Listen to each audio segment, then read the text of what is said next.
3 years old. Recently, I finally got to know my parents' names. My father's name is Paul Greyrat, and my mother's name is Zenith Greyrat. My name is Rudeus Greyrat, the eldest son of the Greyrats. Even though I'm named Rudeus, my parents always shortened each other's names. Wait. My parents always shortened each other's... Yeah, okay, I read that right. Each other's names whenever they called each other, and shortened mine to Rudy. Thus, I only got to know my full name after a long time. Oh, Rudy really likes books. I'm always walking around with a book. Zenith lets out a laugh. They never lectured me or tried to take the book away. I always have a book tucked under my armpit, even when I'm eating. However, I won't read the magic textbook in front of my family. It's not to hide my talent, it's just that I don't know how magic is viewed exactly in this world. In my previous world, witches were prosecuted during the Middle Ages. It was when any spellcasters were treated as heretics and burned. There are practical books like this in this world, so the use of magic probably won't be deemed as heresy, but it may not necessarily be viewed in a positive light. Maybe the common understanding is that magic can only be used after becoming an adult, since it's a dangerous act that would cause fainting after overexertion. Some might think of it as being a detriment to growth. Oh wait, and with that thought, I decided to keep my understanding of magic from my family. Maybe that fact was already long revealed when I shot my magic spell out of the window, and I had no choice then. I wanted to see how fast I could shoot them anyway. The maid, I think her name is Lilia. Occasionally she looked at me with a dangerous expression, but my family continued to be happy-go-lucky, so I felt like it's okay. If I'm stopped here, I guess it can't be helped, but I don't wish to miss out on my growth period. Talent will rust if it's not grown when it needs to be grown. I have to make use of this period as much as I can. Part 3. However, I had to put this secret magic training to an end. It was a certain afternoon. My mana capacity had grown quite a lot, so I started to try some intermediate spells, reciting a water cannon spell with the mindset of simply trying it out. Size 1. Speed 0. Like usual, I just wanted to do it to fill up a barrel of water. I just thought it would end up overflowing at most. But unexpectedly, an absurd amount of water was released, smashing a big hole into the wall. Left shocked, I was unable to think of what to do due to the shock. A hole opened up in the wall is undoubtedly proof that I used magic, and there's nothing I can do about that. I quickly gave up. What happened? Whoa! Oh wait, that's Paul, who Oh, what happened? Whoa! At first, it was Paul who rushed in, and when he stared into the wall with his mouth agape. Wait, hey, what the? Rudy, are you alright? Paul's a really nice guy. No matter how anyone looked at it, I'm definitely the one who did this. However, he's worried about my body. Monsters? But in this vicinity? Even now, he's mumbling stuff like that, while looking around warily. Oh my. And Zenith followed him into the room. She was calmer than father. After looking at the ruined wall and the puddles of water on the ground. Oh. Her eyes sharpened as she stared at the pages of the magic textbook where I had left it open. After looking at me and the book, she crouched down in front of me and stared at my eyes with a gentle expression. Scary. There's no smile in her eyes, and I continued to focus my faltering eyes on Zenith with all my might. I learned something when I was a NEET. When you did something wrong, a stubborn attitude will only make things worse. Therefore, I can't avoid her eyes. This is the moment when a sincere attitude is needed. I can't avert from the person's eyes, and I have to meet them face on. This alone will make me look more sincere. What one think? What one think? What? Okay. The main aim is to appear sincere. Rudy, wait, did you read out loud what was written in this book? I'm sorry. I nodded and apologized. When something wrong was done, it's best to simply apologize. After all, only I, nobody else, could have done this. If I'm to come up with a shoddy lie, my trustworthiness will decrease. I lied as much as I wanted in the past and became untrustworthy as a result. I will not make that mistake again. No. Wait. This is an intermediate. Kya? Kya? How do you say that? Like, kya! Did you hear that, darling? Our child's a genius after all. Paul's words were overpowered by Zenith's scream. She grabbed Paul's hand and jumped around in exhilaration. How energetic. Was my apology ignored? No, I haven't taught him any words anyway. Let's hire a home tutor right now. This child will become a remarkable magician in the future. Paul was still perturbed, while Zenith was completely delighted. It looks like Zenith's exuberant over the fact that I use magic, and maybe I was worrying too much, thinking that children shouldn't be using magic. Lilia remained calm as she quietly cleaned the room. This maid probably knew that I was using magic for quite some time, or she already had a feeling that I was somehow doing it. Perhaps she didn't think it was a bad thing, so she didn't take it to heart. Alright. Or maybe she just wanted to see the happy faces of my parents. Hey dear, go out to Roa tomorrow and put up a job request. This talent must be properly trained. Zenith was excited by herself, making a ruckus about genius talent. Am I considered a genius for being able to study magic? Is it my parents doting on me too much, or that using intermediate magic spells is considered amazing? I'm unable to tell. No, perhaps it's really my parents doting on me. I never used magic in front of Zenith before. I guess it's true. But since she did say those words, maybe she already thought I was a genius. It's baseless. No, I suddenly remembered. Because I was always alone. When I was reading, I would occasionally read or repeat phrases that I liked. And even since I came to this world, I would mumble to myself while reading the books. At first, it was Japanese, but after I learned how to talk, I would subconsciously use the world's language. And then, when I mumbled to myself, Rudy, that is... What? Zenith would teaching me the meanings of those words. Zenith would teach me the meanings of those words. Because of that, I remembered quite a lot about the fixed terms of this world. Well, never mind about that. I never said anything to anyone, but I learned the letters of this world by myself.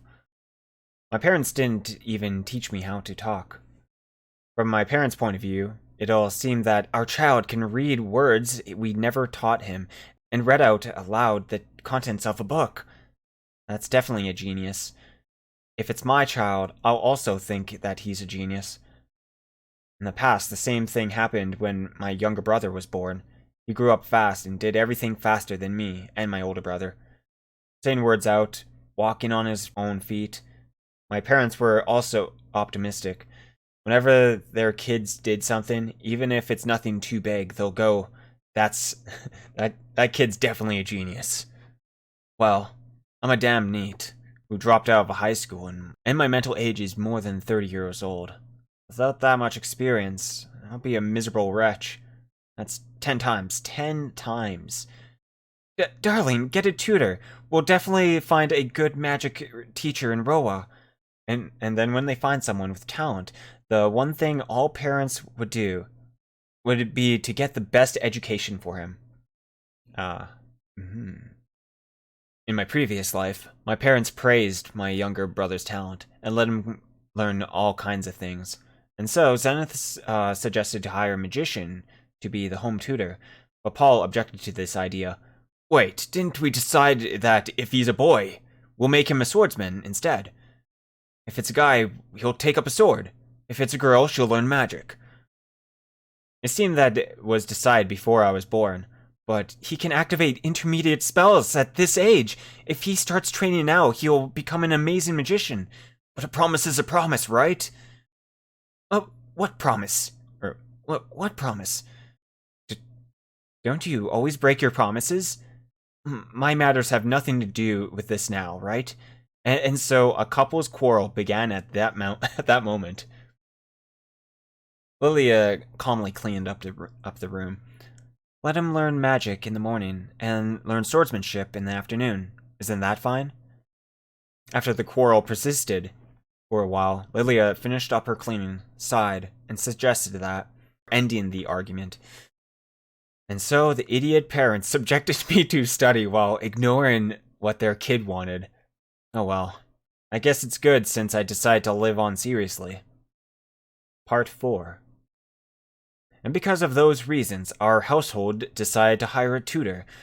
It seems the income as a tutor for a noble child is rather good. Paul is one of the few knights in this area, and still had the status of a lower-class noble. Thus, he's able to provide a salary befitting of status. But this is a village area far away from the capital. Thus, as befitting of the border, it's rare to get outstanding talents here, let alone magicians. Would they be able to hire someone just by sending a request to the Magic Guild and the Adventurers Guild? Even though I had such worries, the unexpected thing was that we quickly found a tutor, and that tutor will come in tomorrow. This village had no inn, so the job offer includes accommodation too. According to my parents' guess, the one arriving is probably a retired adventurer. Young people won't come to the countryside, and a court magician can easily find work at the capital. In this world, only magicians ranked advanced and above are qualified to become a magic tutor. And consequently, an adventurer rank is probably more intermediate. Above intermediate. The one coming is probably a middle-aged or old man who spent his life devoted to researching on magic. That person probably had a beard, the impression of a sage. Alright. I'm Roxy. Please give me your guidance. But, contrary to my expectations, a young girl came along instead. She's probably of similar age to a middle school student. She's dressed in a brown magician's robe, her light blue hair in braids, and her compact body felt just right. The white skin, devoid of any suntan, was accompanied with a sleepy half-opened eyes. She had curt-looking lips, and though she's not bespectacled, she does give the image of a studious girl, always working in the library. She's holding a bag in one hand, and the other hand holding a staff a magician would use. And thus, she met with the three of us in the house. My parents were speechless as they look at her. That's to be expected. It was beyond what we expected. We imagined the tutor would be someone who had weathered many years, but the person who came was a little fellow like this. To me, who had played a lot of games, a lolly-like magician wasn't something out of the ordinary for me. Lolly, half-opened eyes, risque? With these three qualities, she's perfect. Please be my wife. You're that home tutor. That's really... With my parents stuttering, I quickly added, You're really small. I don't want to hear that from you. I was immediately refuted. Maybe she has a complex about it. Even though I wasn't referring to her chest, Roxy sighed. Anyway, which one's the student I'm supposed to teach? She looked around as she asked. It's this child. Xanthi introduced me, who was in her arms. I gave her a wink, and she immediately widened her eyes, letting out a sigh. I guess it happens from time to time, huh? That there are idiot parents who think their child has talent after growing slightly. She quietly grumbles. I heard that, Miss Roxy. Well, I couldn't agree more with that. What is it? It's nothing. However, I think that child of yours doesn't understand the concept of magic, right? It's fine, our Rudy here is very talented. Since it's something any stupid parent would say, Roxy sighed again. I understand. I'll try my best. She probably assumed it was useless to say anything else, and with that, it's decided that in the mornings, it'll be Roxy's lessons, and in the afternoons, it'll be swordsmanship studies under Paul. Part 5. Well, let's start from the magic textbook. No, before that, let's test how much magic you can use, Rudy. For the first lesson, Roxy brought me into the courtyard. The magic lessons are mostly done outdoors. She too understands what'll happen if magic is used in the house, and she won't break the wall like I did. Let me demonstrate. Bestow the protections of water to the place where thou demands. Let the crystal clear stream appear here. And she says, Water ball! When Roxy recited the spell, a basketball-sized water bullet was formed in her hand. It flew towards one of the trees at high speed. Crash! The branches snapped easily, and the fence got soaked. Size 3, speed 4, around there, I guess? How's that? Yes, that tree is one Mother raised with such care. I guess Mother will be angry. Really? No doubt. There was that one time when Paul swung his sword and cut the branches. The fury Zenith had wasn't just an ordinary level of terror. Isn't this bad? I got to think of something. Roxy frantically ran to the tree and picked up the fallen branches. And with her red face, she took the branches. Let the power of the god be converted into a bountiful crop, and bestowed onto ones who had lost their strength to stand up once again. She says, healing. It's another chant. And the branches are back to how they were before. Phew. Wow, amazing. Anyway, gotta praise her. And you again. Teacher, you know how to use healing magic? Yeah, I have no problems up to the intermediate rank. Amazing, that's amazing. No, if you train properly, anyone can do things to that extent. Though her response was somewhat curt, the corners of her lips showed otherwise by curling upwards, and her nose seemed to twitch slightly, proudly. She's happy. Only shouted, amazing, twice, and she's already this happy. That's too easy. Now, then, Rudy, try that. Okay. I raised my hand. Oops. I haven't used a water bullet chant for almost a year. Now I can't remember it. Let's try out what Roxy just said. How do you say that again? Bestow the protection of water to the place where thou demands. Let the crystal clear flow appear towards here. Oh wait, so that was Roxy saying that again. Okay. Roxy replied indifferently. Maybe this is within her expectations, but even if you replied so indifferently, I can't remember it in one try. Bestow the protection of water to the place where thou demands, water ball. I really can't remember it, so I simply shortened it. I make it a little smaller and slower compared to the water bullet Roxy made. If I make it larger than hers, she might end up pouting. I'm very generous when it comes to younger girls. Oh boy. The basketball-sized water bullet flew out with great force and whoosh! And the tree falls over with a loud crack. Roxy looked at me with a complicated face. You shortened the chant?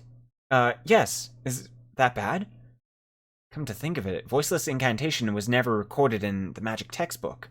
I've been using it quite casually, but maybe I touched upon something taboo, I guess. Or is she angry because it's 10 years too early for me to be using voiceless incantation? Under that scenario, it is better for me to refuse by saying, so what about it? You'll want to use such a lame chant? Do you usually shorten your chant? Usually I don't chant. I didn't know how to answer that question, so I just told the truth. It'd be revealed either way when I attend her lessons from now on. Voiceless incantation? Roxy widened her eyes, staring at me with a skeptical look. I see. So you usually use voiceless incantation. I see. Do you feel tired? However, she immediately reverted to her prim expression. Yes, I'm fine here. Is that so? No complaints about the size and strength of the water bullet here? A large grin, in fact, and she muttered, looks like there's some worth teaching him, huh?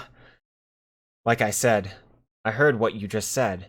And now, then, let's hurry to the next spell. Roxy looked rather excited, and just when she's about to open the magic textbook, ah! Zenith is screaming. A scream rang behind me. It's Zenith, who came to check up on us. The drinks on the tray she was holding falls to the ground, her hands covering her mouth as she stared at the snapped tree. A sorrowful expression. Replaced with the color of fury the next instant. Ah, this is bad. Zenith stormed over and approached Roxy. Miss Roxy, will you please not treat our home as an experimental platform? But this was done by Rudy. Even if Rudy did this, you're one who allowed him, right? Roxy looked thundershocked, completely shocked, her eyes blank white as she lowered her head. Well, you can't push the blame onto a three-year-old kid. Yes, you're right. I hope this won't happen again. Yes, I'm very sorry, madame. And that Zenith cast healing magic so splendidly to repair the tree, and returned back into the house. To think I made a mistake so quickly. Teacher, I might be fired tomorrow. Roxy sat on the ground and began to draw. You really can't take any setbacks. I patted her shoulders. Rudy? Even though I patted her shoulder, I don't know what to say to console her, since I haven't communicated properly with anyone for almost 20 years. Sorry, I have no idea what I should say at this time. No, calm down. Think about it clearly. How will a protagonist of a Euro game try to console her in such a situation? I'm sure it's something like this. You didn't fail just now, teacher. Rudy? You're accumulating experience. Roxy stared at me in surprise. That's true. Thank you. Yes, please continue with the lesson. And so, from that first day onward, I managed to get along with Roxy. Part 6.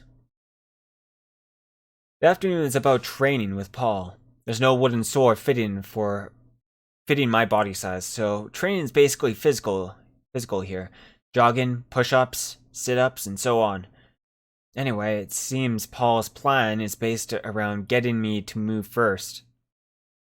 On days when Paul unable to train me due to work, it could be said that basic body training was something that cannot be missed every single day. That's the same no matter which world it is. I'll try my best. As a child, my physical body can't endure the training for an entire afternoon, so swordsmanship will end in the early afternoon. Because of that, I expend my mana till dinner. Magic spells expend different amounts of mana depending on the changes to the size. For example, if the default is 1 for voiceless incantation, additional mana will be expended the more I expend the spell and increase the speed. The law of conservation of mass at work. But, in contrast, for some reason, the smaller I make it to be, the more mana I have to use up. I really don't understand the logic. Creating a single droplet of water requires me to use much more mana than creating a fist-sized water bullet. It's really strange. I asked Roxy this question. I always had, but the only answer I got was, that's just the case. It looks like it's still unsolved. I still don't understand the reason, but this isn't a bad method for my training. My mana capacity has increased quite a bit recently. If I don't use some large spells, I won't be able to expend it all. If I simply want to wear out my mana supply, I just need to use maximum output until it runs out. But now it's time to try training my dexterity. Thus, I decided to do some very delicate works. Using magic to do small, refined, and delicate work. For example, the creation of an ice statue, lighting a fire on my fingertip, or writing words on the board. I tried splitting the soil I obtained from the courtyard into parts, and even things like hanging a key in front of the knob. Earth magic does affect metals and minerals to some extent, but the more metallic the item was, the more mana I had to expend. I guess it's really hard to change things that are sturdier. The smaller the control target, the more delicate, complicated the task was, and the more accurate and efficient it is, the more mana that had to be expended. Throwing a baseball with all my strength, slowly leading a thread through the hole of a needle. The amount of mana required for these two actions was roughly the same. Also, I tried using various types of magic at the same time. I needed to use at least 3 times more mana, so if I used 2 different systems of magic at the same time, and cast them gently, precisely, swiftly, at the same time, I can easily deplete all my mana. And after continuing such training every day, I end up unable to deplete all my mana, even after casting spells, for half a day or more. I guess this should be enough. My heart started to waver. My lazy bones are starting to tell me that this should be enough already, right? Each time I yelled and scolded myself, muscles grow numb if one slacks off in training.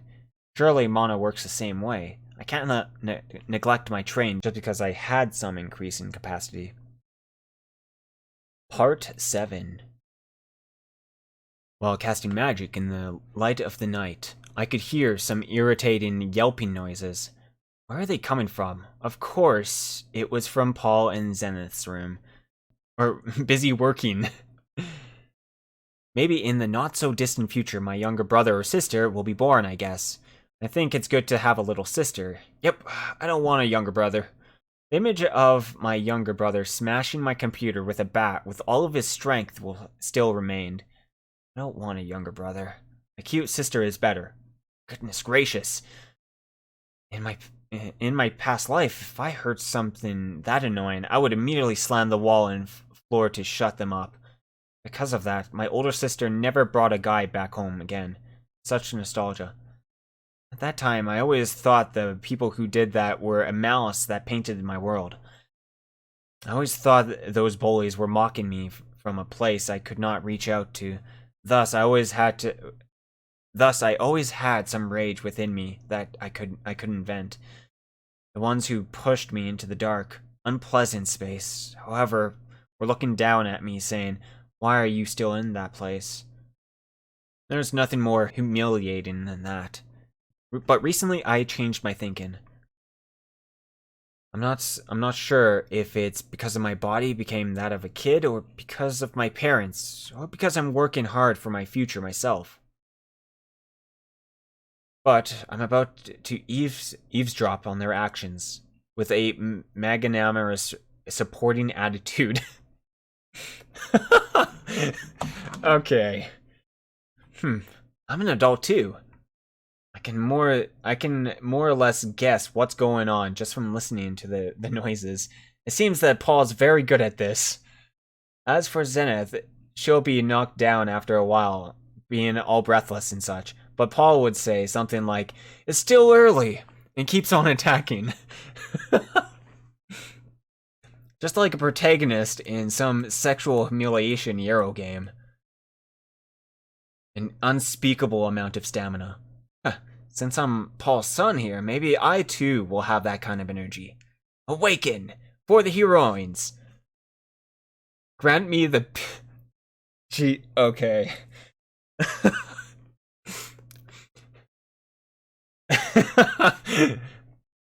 Grant me the pink color development. Well, that initial enthusiasm wilted recently, though, and I'm able to calmly head towards the toilet while passing through the creaked corridor. Just so you know, the creaking would stop whenever I passed by their room. It's really interesting. That day, I walked to the toilet to indicate my presence. This son of theirs who's able to walk. Well then, shall I greet them today? Papa, Mama, what are you doing naked? That's what I'll ask. I'm looking forward to their excuses. With that thought, I quietly head out of my room.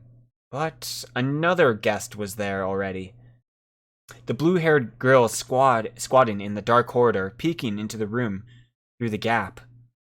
Her face is flushed and she was holding in her quickened breath, but her eyes glued into the inner rooms. I can see her hand reaching beneath her robes, doing some inviting movements. I quickly returned back to my room. Roxy's a lady of an appropriate age. I'm generous enough to pretend not to notice her in indulging in this kind of thing. Just kidding. Well, I saw something pretty good that day. Part 8. 4 months have passed, and I'm able to use all the intermediate spells, and so I started taking night classes from Roxy. Oops, there's nothing erotic being taught during these classes. The content of the studies are mostly miscellaneous knowledge. Roxy's a good teacher. She doesn't stick too much into the curriculum. She's teaching me progressively according to my understanding. She's highly adaptable to the understanding of the students. She picks a question from the prepared textbook to teach me. If I'm able to get it correct, she'll move to her next one. If I don't understand it, she'll teach me patiently. And this alone makes me feel like my view of the world has broadened. In my past life, there was a time where a home tutor was hired when my older brother was taking his exams. There was once when I felt interested and listened in on the lesson. However, it wasn't any different from what was taught in school. Compared to that, Roxy's classes are easier to understand and interesting. A class where I'm certain to get answers for my questions. Moreover, it's a teacher at the age of a junior high school student teaching me, but in with regards to sex. That scenario is the best for me. If it's the past me, that delusion alone will cause me to masturbate 3 times. Part 9. Teacher, why is magic only used in combat? Actually, you can't say it's just used for combat only.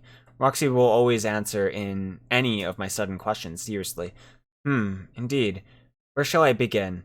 First of all, magic is said to have come from ancient, long-eared race high elves. Whoa, elves? Do they really exist? Golden hair, green clothes, wielding a bow, and always getting bound by tentacles. Oh, oops, calm down. They're probably different from what I know. Though, as the word implied, they have long ears. What are the long ears elves? Long ear elves are a race living north of the Millis continent, according to Roxy's words. A very long time ago, before the war between the humans and demons broke out, the world was still, and wars arose everywhere. During that time, ancient long-eared race high elves were able to communicate with the force spirits, manipulating the earth and spirits to fight off the invaders. It's said that was the world's oldest magic. It's recorded down in history, too. Of course. Roxy nods away at my mocking words. The magic now is derived from the human race imitating the ancient long-eared race high elves magic. during the wars back then and involving it. The human race is very good at such things? Yes, human race is always the one creating new things. It seems the human race loves to invent. The reason why magic... Alright, so I think who's this talking? The reason why magic is only used in combat is because it's basically only used in those situations. Even if magic's not relied on, there are things around us we can use to do what we want. The things around us refer to... For example, if you need a light, you can use a candle or lantern, right? I see. That's something very common. Compared to using magic, a tool is definitely simpler. That's kind of logical. Though, if it's voiceless incantation, it's even simpler than using a tool. Also, not every type of magic is suited for combat. For example, with summoning magic, you can call out a similarly ranked magical beast or spirit. Summoning magic? Can you teach me someday? No, I have not used it either. Also, among the tools, there are magic items as well. Magic items? I can basically imagine it from the wording. Magic items are items that contain special effects. The inner portion are inscribed with a magic formation, so one can use it even if he's not a magician. However, these magic items require expending a lot of mana. I see. Basically, as I imagined. Come to think of it, it's a pity that Roxy can't use summoning magic. Attack magic and healing magic concepts would still be understood, but I have no idea how summoning magic works. Also, there was a lot of vocabulary that suddenly appeared. The human-demon war, familiars, spirits. Sensei, what's the difference between magic beasts and magic creatures? Not much difference. Basically, magic creatures are creatures that experienced some changes, and once magical creatures increased in number by chance and become a race after generations, they would possess a certain amount of intelligence and become magical beasts. It's just that even if they possessed intelligence, they were still called magical creatures if they attacked the human race. In retrospect, regarding magical beasts, that became vicious over generations. There were examples where they reverted back to magical creatures. There are no clear lines. Magical creatures equal attack humans. Magical beasts don't attack humans. This line of thinking should be fine. That is to say that the demon races evolved from monsters. Not at all. The demon races had been named that long ago, before the human-demon war. It's that human-demon war that was just mentioned? Yes, the first war was about 7,000 years ago. That is certainly a long time ago. The world's history was actually that long. That's not considered very long. Humans were still fighting up to 400 years ago, and from 7,000 years ago, the human race and the demon races continued to fight each other. I thought 400 years was considered a long time, but it actually persists more than 7,000? Was the relationship that bad? I see. So, in conclusion, what does the demon races point to? To define the demon races is quite troublesome. If it's really necessary, the races that stood on the side of the demon races during the previous war should be the easiest to understand. Of course, there are some exceptions. I'm also from a demon race. Oh, I see. A demon was here as a home tutor. Guys, you all ready for your demon GF? Let's see. Did it mean that there was an ongoing war now? It's best when we are at peace. Yes, to formally put it, it's the Midgard race from the Begoya area in the Demon Continent. Didn't Rudy's parents look shocked when they saw me? I thought the reason was that Sensei looked small. I'm not small. Roxy rebutted me. She looked like she took this thing very seriously. They became shocked when they saw my hair. Hair? I thought I thought it was pretty blue hair. The typical rumor is that the closer the demon race's hair is to green, the more violent and dangerous it is, especially when the hair looks like it's green under different lighting. Green? Was that this world's warning color? Roxy's hair was a pretty green. Roxy's hair was a pretty green that made people's eyes wake up. She played with her fringe, as she explained. Her actions were really cute. Let's see. If there were blue hair in Japan, it must be a punk or an oba-chan. No matter which type it is, no matter which type it was, that unnatural feel made me feel disgusted. But Roxy's hair didn't have that unnatural feeling, and it didn't make me feel any disgust. It could be said that it suited Roxy's sleepy expression. If she was a female lead in an Euro game, she was definitely very suited to be conquered. If she was a female lead in an Euro game, she was definitely very suited to be conquered first. Your hair is very pretty. Thank you for the compliment, but you should leave that kind of talk for a girl you like in the future. But I like Sensei, I said without hesitation. I'm not a person who hesitates. I'll express my love to all the cute girls. Right. You have changed your thoughts in 10 plus years later. We will talk about it again. Okay, Sensei. Even though it was reflected lightly, I didn't miss Roxy's slightly happy expression. Even though it was reflected lightly, I didn't miss Roxy's happy expression. And even though I didn't know how much a good guy's training in Euro games could be used in this different world, but it can't be said to be completely meaningless. Something like this Doki Doki line might be a cliche joke in Japan, but it might be a fiery trail to a romantic love. Yup.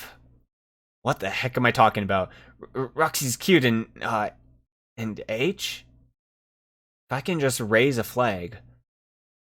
But the age difference is quite big. What's going to happen in the future?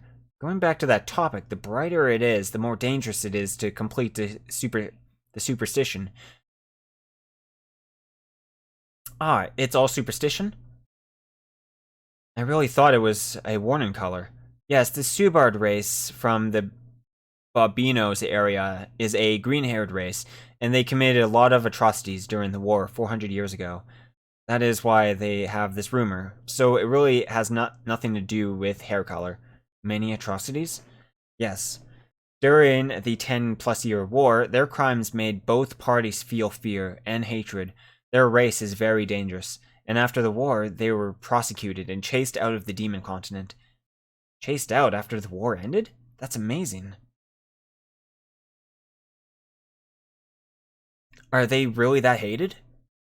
It is simply so. What did they do? Well, this I only roughly... It's just that I only heard this in my childhood. I heard they attacked a friendly location on the demon race's side and killed all the women and children. Or they annihilated every single enemy and they killed their allies. There are also stories about how if you don't sleep at night, a Subard will eat you up, and that's like that. A Shima Chao Oji-san?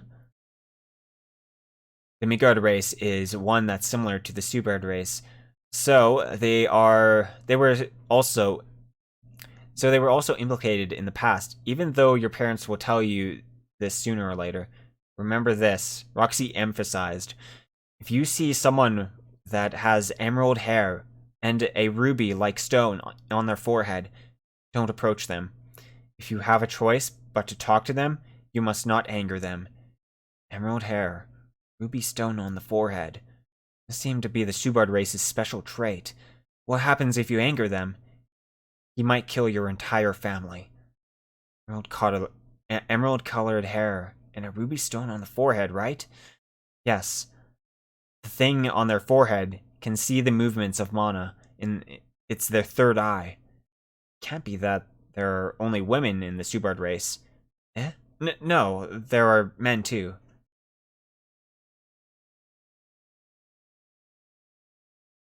Will the stone change blue after doing something? No. At least I've never heard of that before. The heck are you saying? Roxy tilted her head, confused. I just wanted to ask for my own satisfaction. But that kind of trait is easily recognized, right? Yes, if you see them, immediately fake something like, I have to go right now, and avoid them. Suddenly running away might anger them. Like running away from some delinquent will only make them chase after you. I had such an experience. Based on the things you told me, it will be fine if you respect them? I think it's fine if you don't insult them openly. It's just that since there are many differences between the human race and the demon races, common sense, you might make them angry over some stuff. It's best not to use snide remarks. They seem to be easily provoked, but rather than saying we're being hurt, it's better to say that we're afraid. That's sort of, oh, that guy is going to be scary when he's angry. It's best to avoid him. Something like that. Scary. I don't think I can reincarnate after being killed again. Best to avoid them with everything I have. Subard race, don't mess with them. I carved it into my heart. Part 10. The magic classes progress smoothly. Recently, I could use all the advanced magic. Of course, it's using voiceless incantations. Compared to the usual training I had, it's as easy as picking my nose when using advanced magic. Though the advanced magic are mostly AoE, so using them felt very restrictive. Reign over a large area, what could I do with it? I actually had this thought, but it seemed that Roxy produced rain when she came here and received praise for it. I heard this from Paul when I stayed at home. Besides that, Roxy received multiple requests from the villagers and used magic to resolve various problems. I found a large rock when I was turning the soil. Please help me, Rokomon. Leave it to me, Dan Rocco. What magic is that? This magic, it wets the soil around the rock, and then I'll change it to mud with earth magic, making it combination magic. Whoa, that's incredible! The rock is sinking. That kind of feeling, probably as expected of Sensei. You're helping others. Helping others? No, this is earning pocket money. You're charging? Of course. What a cheapskate! Even though I was thinking that, it seemed normal to the villagers, because no one else could do this in the village. They kept praising Roxy. Give and take. It's my perception that's wrong. Helping others without compensation is a must. This is the feeling of a Japanese person. The norm was to charge money for it. This was the norm, to charge money. Common sense. Because I'm a NEET who didn't talk about helping other less fortunate people, I'm treated as a troubled person by my family. Part 11. One random day, I asked, should I call Sensei Shisho? In the end, Roxy showed a look of disgust. No, you will most likely easily surpass me. It's best not to call me that. It seems like I had the potential to surpass Roxy. I felt a little embarrassed when I got praised like that. You wouldn't call someone who's weaker than you Shisho, right? Not at all. I hate it.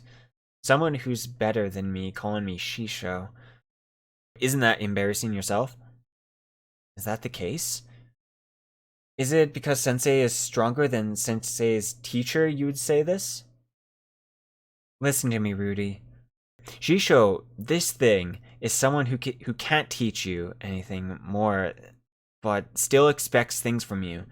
This troublesome existence. But Roxy won't do that, right? Perhaps I will. Even if that's the case, I will still respect you. Even if it's Roxy who takes up an attitude of asking me to do things, I will still smile and respect her. No, I might be jealous of my student's potential and say something ugly, such as, a mere dirty demon or something like that. Shouldn't go to that village, etc. Were you criticized like that? Poor thing. Discrimination is a bad thing, but the superior-subordinate relationship had always been that way. That's okay. It's just a little thing. Just because a person is a little bit older doesn't mean it's totally okay. A teacher-student relationship without a certain strength will make each other unhappy. I was cut off. It seemed that her relationship with her teacher was far worse than I imagined. Because of that, I never called Roxy Shisho, but I decided to always call her that in my heart. This girl, who still retained a childishness, taught me many things that a book couldn't.